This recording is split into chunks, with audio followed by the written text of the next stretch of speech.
You must be wondering what a cardiac surgeon is going to talk about spirituality and medicine. If spirituality starts curing heart disease, cardiac surgeons will be let out of job. But my interest in this sort of work of spirituality and heart disease goes back to 5 years ago. I'm not the one who is going to teach you about mind, emotions, all those things. What I have understood about mind, emotions, and how it affects patients is what I'm going to tell you, my own personal experience with the patients.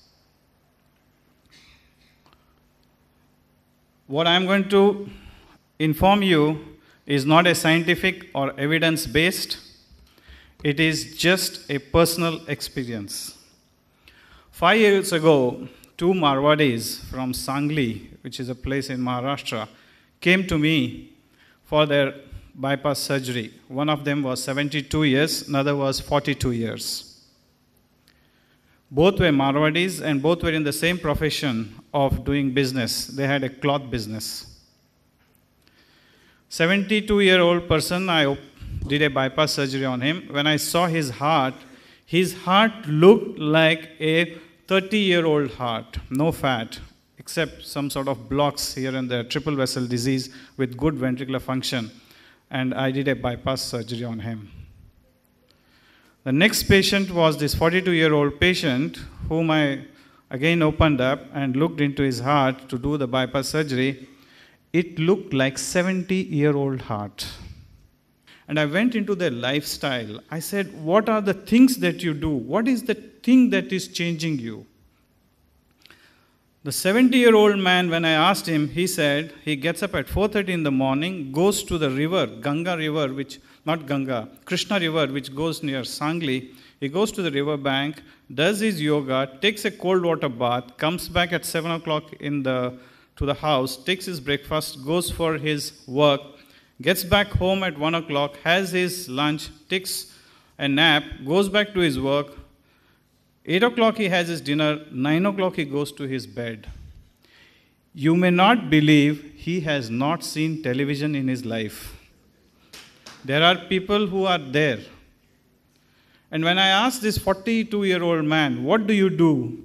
He said he gets up at 11 o'clock in the morning, he has his breakfast, goes to his office, comes back at 3 o'clock in the morning, has his lunch, again goes back to his work, comes back at 10 o'clock or 11 o'clock at night, then has his dinner and goes back to his bed at 1 o'clock.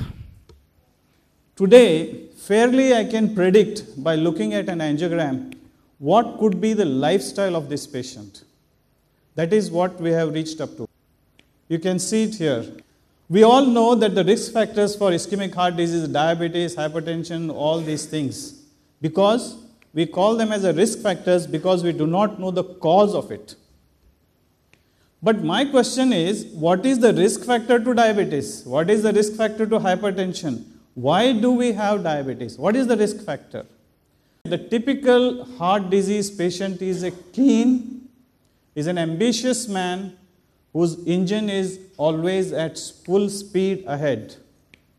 What we call it as a type A personality. He's always in a hurry. He wants to do something in this world. Now this is what is called as a coronary prone behavior pattern. Hostility, urgency, pessimism, depression, isolation. Now when you look at these type A personalities, and when we see these patients, about 60 to 70% of these patients are of this type. What is their hurry? The basic reason for all these patterns is an individual feels isolated. He feels he's alone in this world. He feels that others are out to get him. When you talk to these patients, they say, I have to do so much of work. Nobody is there to help me. There is nobody in the family to help me. There is nobody at the work to help me.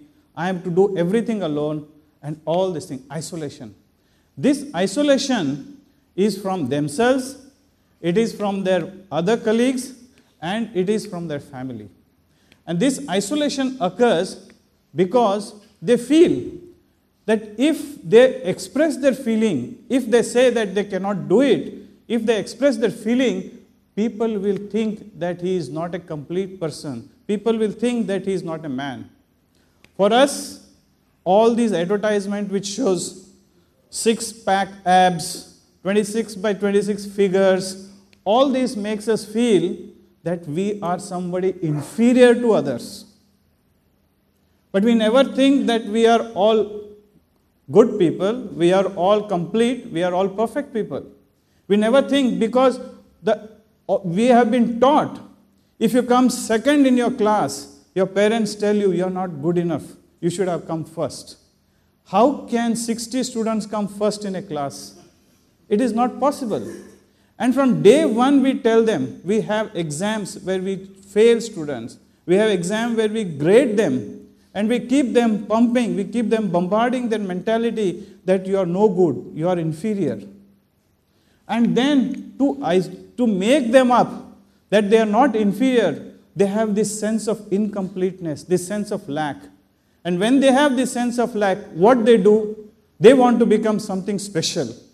They want to become something special. They want to do some feat. And by doing this, what they become? They want to achieve more and more. You know that Pepsi's ad, I think, Dil mange more. You want more. This is to make you feel externally something comes to me, then I will become complete. And when it comes to you, you are still unhappy. So you want more. And this mange more becomes a habit. And this leads to emotional stress because you are unhappy. And what is this emotional stress?